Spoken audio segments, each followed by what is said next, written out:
maaaring ma-relieve o mapalitan sa pwesto ang sinuman sa Philippine National Police. I have to be clear about it. Galit ako sa kanya, sa ginawa niya kay Pastor Apollo Kibuloy at kay President Duterte. Pero ngayon naawa ako sa kanya dahil after nung ginawa niya lahat-lahat, binigyan siya ng posisyon, tapos sinibak lang rin siya.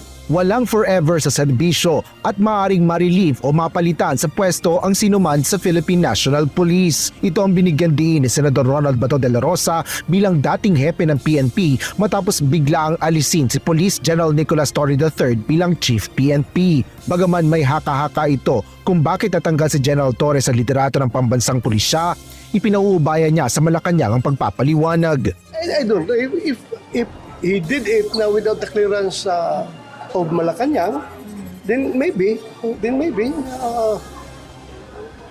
meron siyang nasagasaan. Oo. Because as I have said during my time, nagkiklear ako sa Malacanang na provinsan, mabilisan ng kailangan aksyonan kaagad. Nag-i-issue ako ng orders, din later on, I just inform Malacanang. Maaari din naman anyang voluntaryong magbitiw si Torre upang ipaubaya ang 4-star rank sa papalit sa kanya. In this case,